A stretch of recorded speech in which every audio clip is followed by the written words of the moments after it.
book had never been a bestseller. Given the setting, I was surprised to find that somebody had been passing time reading. The paperback was entitled The Age of Murder and Storm.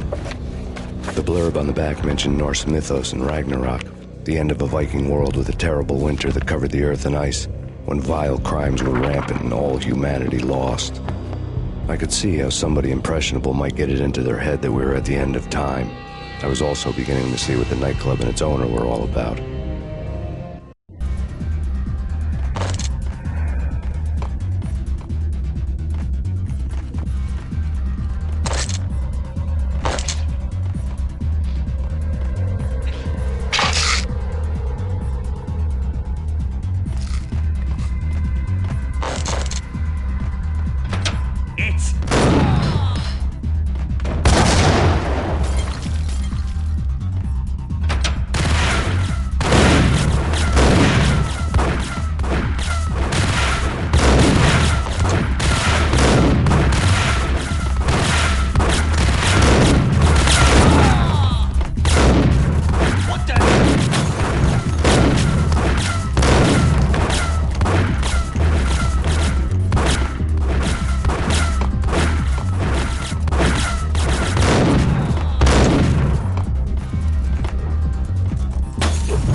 Books on the occult had been piled on the table.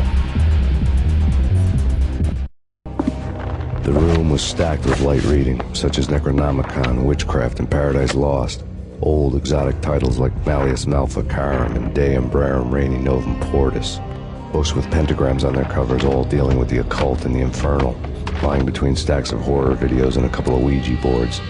The only thing I could take seriously was the thought of Lupino taking it seriously. He had been spending a lot of time getting intimate with the guy downstairs.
The backstage area led to Lupino's inner sanctum. The hot air inside was like an invisible wall, thick with incense and something else, a sickly sweet smell that made you gag. This was the rotten core of the Big Apple.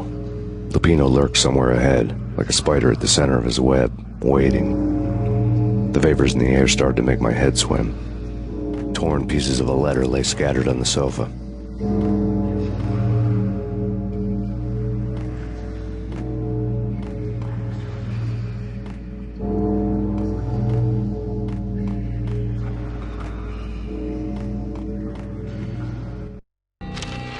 Punchinello had threatened Lupino in writing.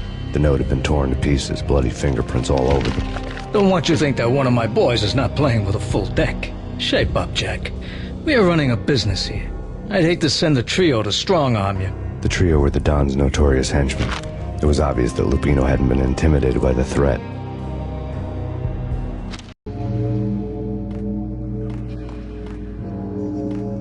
The flesh of fallen angels! Come to me all! Astaroth, Beelzebub, Asmodeus, Baphomet, Lucifer, Loki, Satan, Cthulhu, Lilith, Ella! Blood to you all! Secret living under the skin of reality. I've seen it. The corruption of flesh. Ow! I'm the wolf, yeah! I am the wolf! It's close. It's coming. You have come. A witness to the end of time. It's now! I will rise to her side. I don't need the words. I'm beyond the words.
You'll die! You'll die! Now!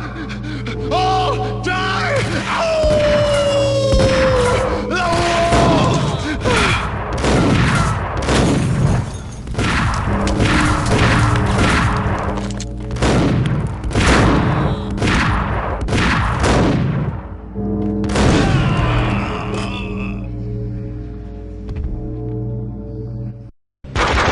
When Lupino finally went down, I wanted to make real sure he'd stay that way. He was a bad monster. Turned them into friggin' zombie demons from outer space. I think he's dead already. Huh? And that's when it happened. But dead or not, you've got the wrong guy. In stepped this knockout femme fatale holding a gun to my face. I returned the favor.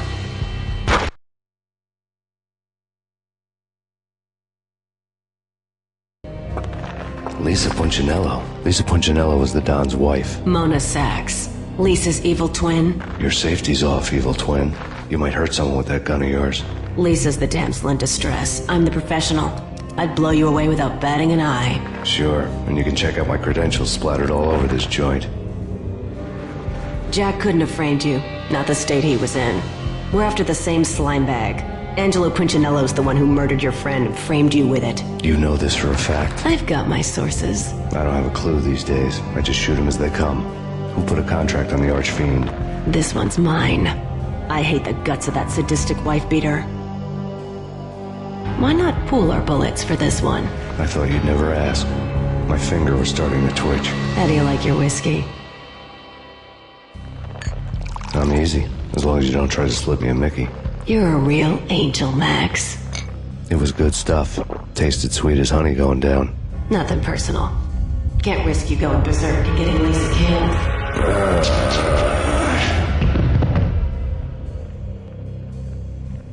The nightmare was always the same. Violent shapes moving in darkness, old and ugly. The killer's mad laughter was a riddle filled with wicked innuendo.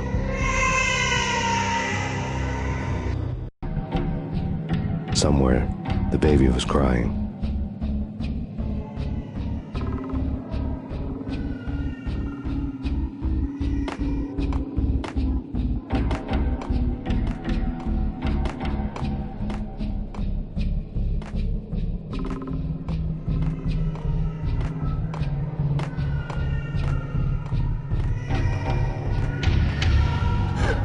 Max, no, please, Max.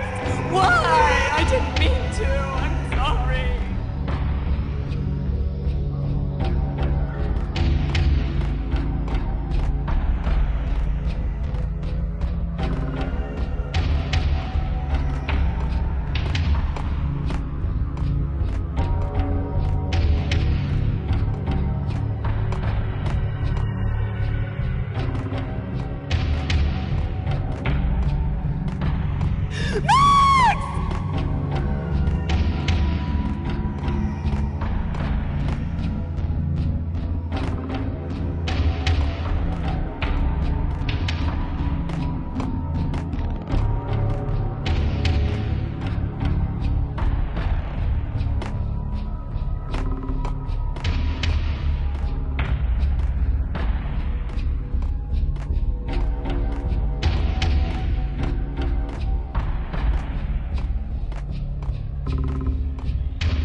Should have known it when we found you snoring next to Lupino's corpse.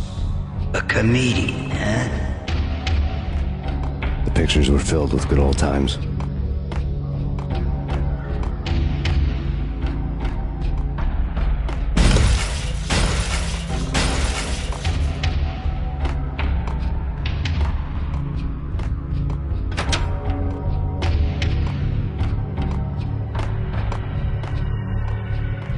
I really love to watch cartoons.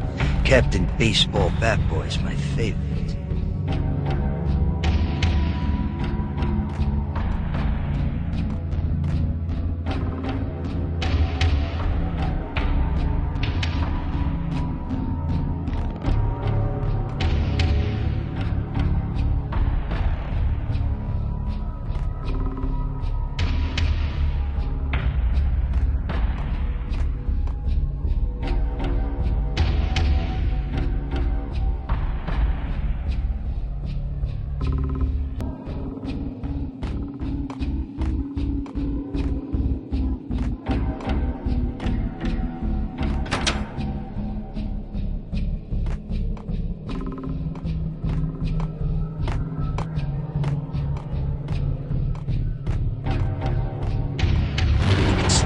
dice them, shoot them full of holes, blow them to bits, vaporize them, disintegrate them. No matter what you do, they'll still be back good as new. Michelle's diary lay on the table. Max, no, please, Max. Why? I didn't mean to. I'm sorry.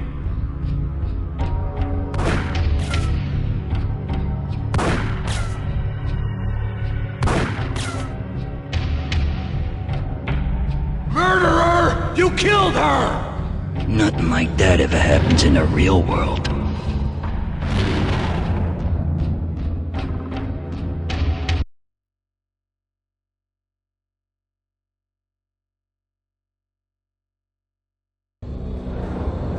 I woke up in a bad dream. My head felt 2 sizes too small for my brain. Max Payne. I envy your name. And the killer was smiling. Pleased to meet you. I'm Frankie the Bat Niagara. Niagara, as in you cry a lot? He had a baseball bat and I was tied to a chair. Pissing him off was the smart thing to do.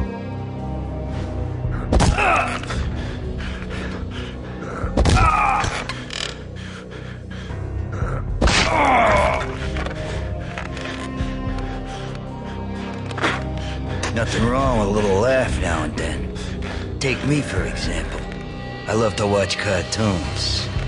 Cartoon violence is a fascinating thing. Let's take a break. I need to take a leak and maybe grab a cold one at the bar. Don't worry. I'll be back to finish this off. And then, it's checkout time. You play, you pay, you bastard. He swaggered out, and the door clanged shut behind him, locks clicking into place. Everyone makes mistakes. Mine hadn't been to crack jokes about the goon with the bat. He'd have cracked my skull regardless. It hadn't even been to trust a girl with a gun. I had blindly gone after the first bad guy on my hit list when I should have been aiming further up the ladder, at the head of the Punchinello family. I couldn't bring myself to be pissed at Mona. Guess I had a soft spot for a pretty face.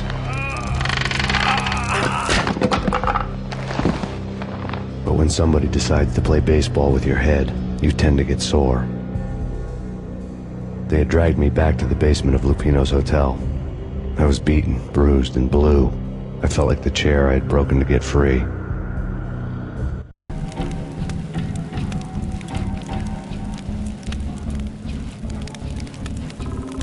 All I had was Niagara's bat, sticky with my own blood.